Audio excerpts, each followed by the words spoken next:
Pues bueno, Violeta, vamos a darle entrada, no sé si ya está por ahí o no.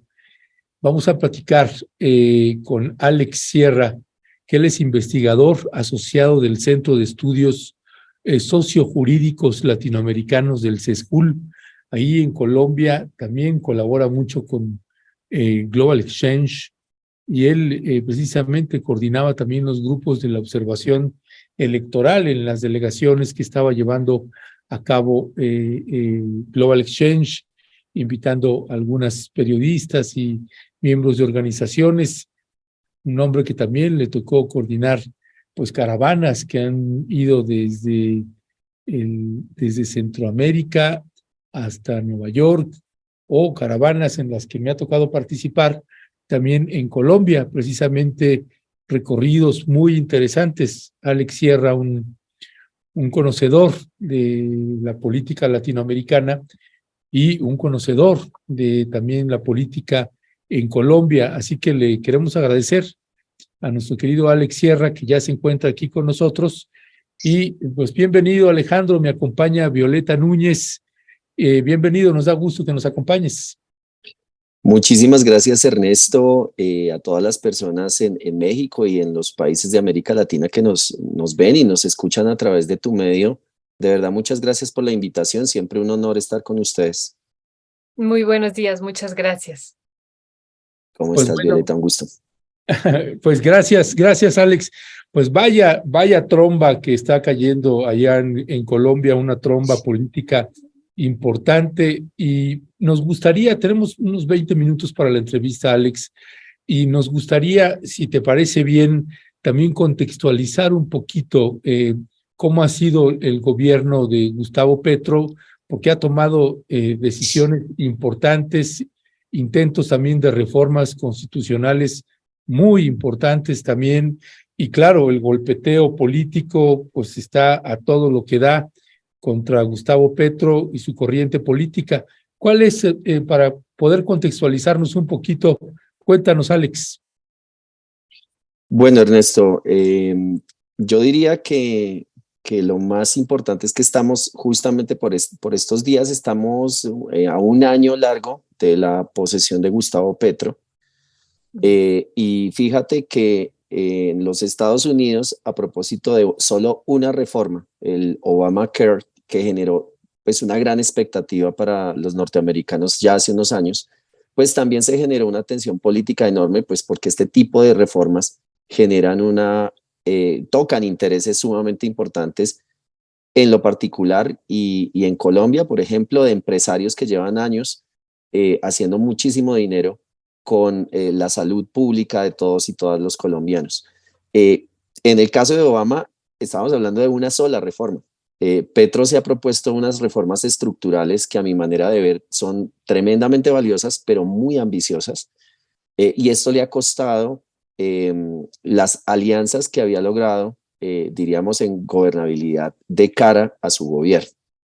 Él se propone una reforma estructural a la salud que la constituya la salud como un derecho fundamental y no como básicamente una lógica de mercado. Se propuso además una reforma bien importante laboral que pues de alguna manera trataba nuevamente de dar una serie de prebendas para los trabajadores que habían sido desmontadas en los últimos 10 años en el país. Y toda esta agresiva campaña de hacer reformas al interior del Congreso acaba justamente, no hace 2 días tenemos una muy afortunada noticia de generar gratuidad y universalidad en términos del acceso a la educación superior a nivel de pregrado en Colombia, que es una gran deuda histórica. Y pues claramente de nuevo, estas grandes reformas no solamente le han costado bastantes tensiones con la propia coalición con la que hizo gobierno en el legislativo, sino le ha puesto en aprietos con el sector privado y con poderosos medios de comunicación que claramente no son veraces en términos de la información que se ofrece a los ciudadanos, y creo que ahí tenemos el principal problema. Pero claramente por estos días definitivamente el boom de lo que está aconteciendo tiene que ver con las declaraciones de su hijo, quien infortunadamente parece ser que tuvo una serie de nexos. Él estaba de diputado en un departamento, un estado en la costa caribe colombiana, en el Atlántico, como diputado, y estaba ejerciendo un cargo público, y bueno, se le empieza a hacer toda una serie de investigaciones a propósito de unos dineros y unos recursos que supuestamente había manejado, y da una sorpresiva noticia hace 2 días, básicamente diciendo que se va a allanar a cargos por parte de la investigación que viene adelantando la Fiscalía eh, General de la Nación. Sería un poco lo propio la Procuraduría en México. Y esto ha destapado también una tormenta política que, bueno, estoy abierto un poco también a las preguntas, pero en ese marco se nos está dando esta situación. Muchas gracias, Alex Sierra.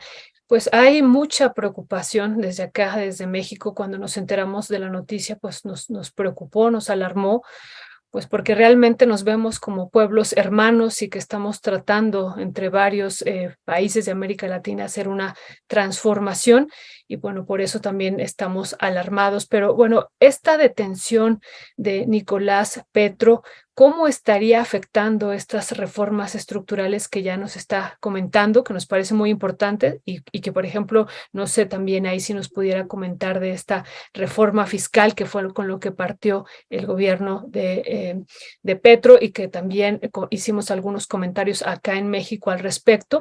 Y bueno, ¿cómo estarían siendo afectadas estas reformas estructurales con esta detención y con esta pues declaración que vimos ayer, que probablemente tuviera nexos con, pues ya con algunos grupos del narcotráfico que hubieran financiado? ¿Y cómo está utilizando la oposición y la derecha pues esta situación, Alex Sierra? Pues mira, fíjate que una de las, tú mencionas una reforma que es supremamente importante, que es básicamente es el pie de marcha con el que inició este gobierno, y es hacer una reforma tributaria. Una reforma tributaria que, pues, en una sana lógica, básicamente yo muchas veces digo que Petro es apenas liberal. Nosotros hemos tenido gobiernos tan conservadores, tan retardatarios, que consideran que Colombia es básicamente un gran territorio lleno de vacas y personas, y que son dueños de esa gran hacienda. Pero la reforma tributaria es básicamente tratar de poner la casa en orden y establecer que quienes tienen mayores ingresos pues tienen que tributar de forma más agresiva, y pues obviamente estamos hablando de Colombia en el marco de una constitución que nos declara como un Estado social de derecho. En este caso, pues básicamente la idea es que hay una serie de derechos fundamentales que tratamos de hacer válidos para buena parte de la población. Somos un país que, después de Haití, tiene los mayores niveles de inequidad y de distancias entre quienes más tienen. En Colombia, varios economistas hablan de no ricos, sino súper ricos. Muy pocas personas que han concentrado a lo largo de los años una gran cantidad de dinero, y del otro lado una gruesa capa de población que claramente vive en una situación muy precaria. Esta reforma tributaria de alguna manera fue un llamado de alerta para estos sectores políticos, para estos sectores económicos, y que también son propietarios de medios de comunicación, acerca de estar tocando sus intereses, y por ende pues crear toda una campaña de desprestigio y, valga la pena decirlo, del más bajo ataque. No es ajeno a México, no es ajeno a toda Latinoamérica. Yo creo que es un fenómeno, este lawfare, el entrampamiento jurídico, que, por ejemplo, que se está viviendo justo ahora en Guatemala, a propósito de no generar las garantías para que en democracia las personas puedan votar, elegir de manera libre quienes quieren que sean sus gobiernos, y creo que esa es parte de la dificultad. La derecha y los grupos económicos se han ubicado en un sitio de no ceder un céntimo y básicamente no permitir que se hagan estas reformas. Y bueno, en ese contexto, tu segunda pregunta, que es bien importante, es, bueno, ¿esto cómo va a afectar la situación de su hijo, Nicolás Petro? ¿Cómo va a afectar estas reformas y este tipo de propuestas que tiene el gobierno de Colombia? En principio, diríamos que no tendría por qué afectarlo. ¿Por qué razón? porque Petro desde el principio en su campaña advirtió de manera absolutamente categórica a todos los comités de recaudación de fondos para su campaña que había desde las cárceles del país una campaña para infiltrar dineros en su campaña para posteriormente hacer lo que están haciendo en este momento. Hay unas gerencias de campaña y hay toda una serie de documentos que certifican de dónde se obtuvieron los recursos y creo que en eso fue Petro realmente muy categórico y hizo un trabajo bastante importante en términos de tratar de mantener al margen este tipo de dineros. En cualquier campaña política a nivel mundial, pues hay donaciones de parte de privados y es seguramente por ahí por donde pueden haber dificultades. Pero de nuevo, en una lógica estrictamente, nosotros este problema ya lo tuvimos con un presidente electo en Colombia en la época más acuciosa del narco, con Ernesto Samper Pizano, un proceso al que en su momento se le conoció como el proceso 8000, muy, muy sonado en Colombia, y que pues básicamente sí generó una situación de una inestabilidad política enorme, un presidente acorralado por los medios y pues obviamente por los tribunales, pero finalmente terminó su periodo, pero el daño estaba hecho. Buena parte de su fuerza, de su espíritu, terminó en un ejercicio de defensa. No pudo hacer muchas reformas. Valga la pena decirlo, Ernesto Samper era de una corriente liberal, pero esta situación de tener grandes caudales de dinero dentro de las campañas políticas, infortunadamente en Colombia, como en buena parte de América Latina, es una realidad de apuño. Creo que ahí el desafío es cómo este gobierno puede, uno, demostrar lo que tenga que demostrar en términos de fiscalización de la campaña. Dos, esto le genera una gran tensión porque en las redes sociales ya muchos de los que antier eran aliados, hoy por hoy ya básicamente se están retirando, porque valga la pena decirlo, estamos en campañas electorales de cara a las elecciones regionales en Colombia. Cuando hay un caso de corrupción o un supuesto caso de corrupción, de inmediato toda tu capacidad política se ve fracturada y nadie quiere estar rodeando a alguien que está siendo señalado de graves casos de corrupción. Así que yo creo que el daño político está hecho y hay que entender que indistintamente de que logre demostrar su inocencia o que logre llevar a estrados este tipo de pruebas que se tengan en términos de la gerencia de su campaña, creo que el daño sobre la opinión pública, y reitero, con unos medios de comunicación muy hostiles, le va a ser muy difícil mantener a buen rumbo buena parte de las reformas que son muy ambiciosas y que requieren claramente la fuerza del legislativo en mayorías. Gracias, Alex Sierra del CESJUL. Alex, ¿cuándo son las elecciones regionales? Esa sería una pregunta. La otra, ¿cómo está la relación o el vínculo de Petro con la población de abajo, con la población de a pie, con organizaciones sociales y civiles? Creo que ese es un dato que es importante tener desde acá. Tal vez no tenemos un termómetro en esa parte y eso lo traigo a cuenta porque nos espejeamos de muchas maneras México y Colombia con Petro y con el presidente López Obrador. De acuerdo.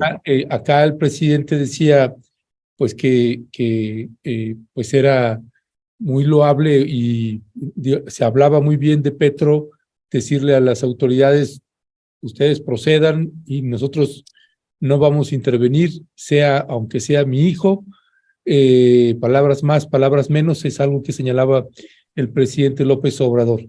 Acá en México, pues tienes el 98% de los medios corporativos, hablo de prensa, de radio, de televisión en cadena nacional, el 98% de los medios están en contra del presidente López Obrador. Y pues los sectores políticos y económicos, pues siguen también con una cargada fuerte. Pero, sin embargo, a pesar de todo eso, pues el respaldo popular en las encuestas, pues al presidente le dan un 70-80% de respaldo y ese es el músculo más poderoso que tiene el presidente López Obrador. ¿Qué pasa allá en Colombia con Petro? Bueno, la situación es muy parecida realmente, Ernesto, porque creo que tú bien lo dices, nosotros nos parecemos mucho como pueblos. Eh, Petro sigue teniendo un mayoritario apoyo de los sectores más humildes. De hecho, no hace menos de un mes estuvo en un departamento de la costa Caribe, que es La Guajira, de los más pobres que tenemos en Colombia, y por primera vez un presidente hace presencia y genera rápidas acciones, por ejemplo, para acceso tan básico como el agua. Eh, ese tipo de cosas le generan un fervor popular enorme. Las manifestaciones, Petro es muy de convocar a la gente pues para que se manifieste, y esto no es fácil en un país como Colombia, en un país donde tenemos un contexto muy violento, y de inmediato también los medios hacen un contrapoder diciendo que la convocatoria que hace Petro es para que la gente o se tome en armas o se tome en vías de hecho, y creo que ahí hay claramente un mensaje muy equivocado, tremendamente erróneo por parte de la derecha y de los sectores de medios corporativos, porque claramente de alguna manera Petro tiene una conexión bastante profunda y cercana con el público de a pie, con el ciudadano de a pie. Hay otra situación que vale la pena mencionar. Colombia tiene una entidad que se llama la Sociedad de Activos Especiales, que es la organización o la entidad pública que tiene a recaudo los inmuebles y las empresas que les son quitadas a las mafias. Y es bastante poderoso y valioso que el gobierno de Petro use estos Lamborghinis, estos grandes bienes que ha amasado la mafia durante años, los subaste, los vende, y las fincas las utiliza para devolvérselas a labriegos y a campesinos en diferentes regiones del país. Así que creo que hay una serie de hechos que son contundentes en términos de su compromiso social y de su trabajo, que claramente le dan muchísimo seguimiento por parte del ciudadano de a pie. Y ese creo yo también es otro de los desafíos que tiene Petro, y es cómo logra seguir comunicando y generando esa confianza con esta población que claramente también está atravesada por la desinformación de los medios corporativos. Muchas gracias. Una cuestión ahorita que en la anterior intervención nos mencionaba sobre esta gerencia de campañas y sobre esto que ya había pues una denuncia de que pues el narco podría estar financiando y que podría ser como una trampa. Esa es parte de lo que estaríamos nosotros aquí viendo que ocurrió en este proceso de financiar una parte de la campaña de Petro con estos recursos. O sea, ¿a esto responde a esta gerencia de campaña? Yo me quedé con esa duda. Sí, de acuerdo. La gerencia de campaña tiene una responsabilidad financiera y penal. Tú tienes una campaña en Colombia y hay una persona que es la encargada de dirigir la recaudación de fondos y de hacer todos los procesos de auditoría interna que permitan de alguna manera ser transparentes. O sea, los problemas legales realmente estarían en esa instancia, porque pues claramente también del otro lado para un candidato con cualquier cantidad de donantes, resulta muy difícil establecer un filtro real sobre cada dinero que entra. Yo creo personalmente que sí hubo una campaña de buscar desprestigiar la campaña de Petro presidente desde el primer momento de su postulación. Y la región, yo creo que hay otro contexto que vale la pena mencionar. Nosotros tenemos unas cerca de 57 estructuras armadas que tienen controles territoriales en el país.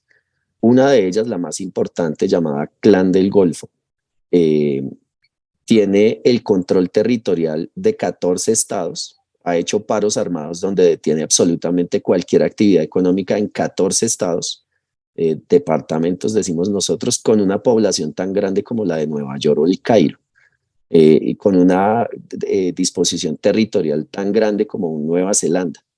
Entonces, estos poderes mafiosos, que son pues claramente logran detener actividades económicas, ponen gobernadores, alcaldes en esos territorios, pues tienen una facilidad increíble de poder entrar en cualquier escenario. Entonces creo que ese es otro, diría yo, de los aciertos del presidente Petro, y es que viene hablando de algo que es muy ambicioso pero necesario para Colombia, es la llamada paz total, que no es otra cosa sino sentarnos a dialogar con quienes tienen esos controles mafiosos para tratar de disuadir la necesidad de seguir dirimiendo nuestras tensiones a través del poder armado y mafioso que hemos tenido.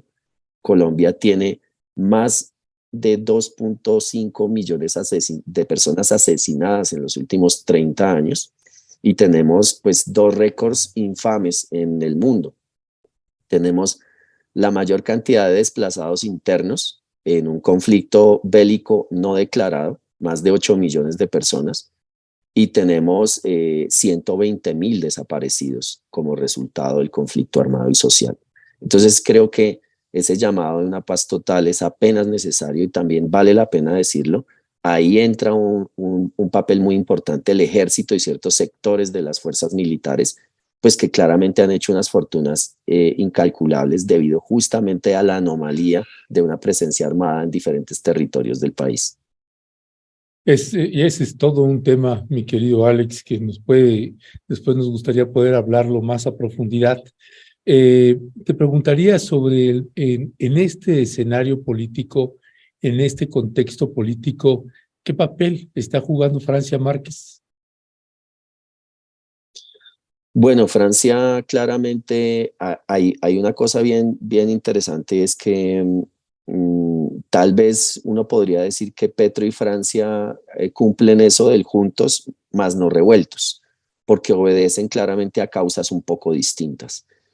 Francia tiene un liderazgo dentro de toda una comunidad históricamente excluida en Colombia, como la población afrocolombiana.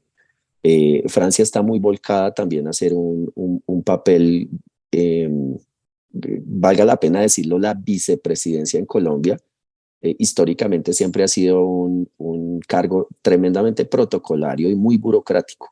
Y creo que claramente Francia está tratando de deshacer ese perfil estrictamente estético o cosmético dentro de la presidencia y se le ha delegado una función bien importante y es la creación a nivel de ministerio de una instancia de equidad social. Ese ministerio pues se supone que respondería a todos los programas públicos del gobierno para atender población vulnerable y es un desafío enorme porque es un aparato gigante que hay que construir. Francia no solamente ha estado en un escenario también de recobrar relaciones, por ejemplo, con el África. Acá nos preguntábamos y se preguntaban los medios corporativos, ¿qué tenemos nosotros que hacer con África? En repitiendo un discurso colonial bastante permanente en nuestros países. Y pues tenemos mucho que ver con África. África tiene de cualquier manera unas economías supremamente importantes y que podrían ser interesantes en términos de recobrar esa estrategia de cooperación sur-sur, Ernesto, tan importante para todos nuestros países, pero no ha sido fácil tampoco. Ha venido estableciendo nexos y creando nuevas relaciones. Por ejemplo, entiendo que viene trabajando de forma muy importante con países como Brasil, y creo que es un punto de enlace importante, pero claramente Francia no logra tener la capacidad ni la fuerza ni la convocatoria que tiene alguien como el presidente Gustavo Petro. Muchas gracias, Alex Sierra. Pues cuántos temas en común, como decía ahorita Ernesto, compartimos y que realmente pues van a quedar muchos pendientes. Digo, ahorita el tema era esto, el hijo de Nicolás Petro, era el tema, pero hay muchos temas en que nos podemos tejer. Por ejemplo, esto que decía sobre las desigualdades, las riquezas extremas que vivimos también ambas naciones, el tema del ejército, la minería y muchos otros temas que me parece que hay que analizar trabajar de manera conjunta. Pero bueno, en este sentido del tema que nos convoca hoy, los medios corporativos ya nos decía que están utilizándolo de una manera particular. ¿Cuál es esta manera que ya nos imaginamos, porque acá también lo vivimos, pero cuál, si lo pudiéramos explicar, y quiénes son estos medios que están encabezando también, pues, utilizando todo esto que se está viviendo con el hijo de Petro? Bueno, yo creo que el medio por excelencia, la caja de resonancia por excelencia se llama Revista Semana. Hay una periodista pues muy conocida en Colombia, Vicky Dávila, quien ha venido de alguna manera liderando esta nueva faceta de la Revista Semana. La Revista Semana fue una revista muy importante en Colombia, de mucha injerencia. Yo recuerdo ser suscriptor de Semana durante años. Y hace cerca de 3 años son despedidos masivamente buena parte de su equipo periodístico histórico, que creó un precedente importante en el periodismo en Colombia, y se hizo una modificación completa después de la compra del grupo Gilinski, también propietarios de la aerolínea Avianca. Por parte de este grupo económico se compra la revista y pues básicamente despiden a todo el mundo. Vicky Dávila llega a ser la directora. Ya no hay una serie de staff de periodistas, diríamos, con nombre propio que tú logras ver como dentro del pool de periodistas, sino ves toda una serie de contenidos. O sea, la mayor importancia es el contenido. Y el contenido es incendiario, es claramente, no es veraz, y creo que ese es el principal problema de los medios corporativos que están al servicio de ciertos intereses, y es que no logran mostrarle al ciudadano con veracidad los hechos. Entonces son verdades a medias, son lógicas de sensacionalismo, y infortunadamente también valga la pena decirlo, y ahí nos parecemos también muchísimo. Colombia es uno de los países que más asesina periodistas en las regiones. Entonces tenemos un periodismo concentrado en las 3 ciudades más importantes del país, Bogotá, Medellín y Cali, pero en las regiones ese periodismo comunitario, ese periodismo que hace denuncia, que pone en evidencia los abusos de autoridad y de poder, pues está seriamente amenazado y en vías de extinción, porque realmente no tienen financiamiento, hacen un trabajo muy denodado, pero no logran comunicar. Yo también creo y siempre hago una invitación a que las personas que nos leen y nos ven puedan hacer lo propio buscando medios regionales y comunitarios que muchas veces nos dan mayores perspectivas de lo que pasa en nuestros territorios. Pero sí realmente es, para este caso, serían los grupos económicos a través de los medios corporativos de los cuales son propietarios. Es el caso de Radio Cadena Nacional también, RCN, que es otro medio de resonancia bastante importante de la derecha y de los medios corporativos en Colombia. Ya, pues Alex Sierra, te queremos agradecer muchísimo que nos hayas tomado la llamada, te mandamos un fraterno abrazo y ahí seguimos al habla, Alex. A ustedes muchísimas gracias, les agradezco la invitación y siempre será un placer estar en este espacio. Gracias. Buen Alex, día. sí, buen día.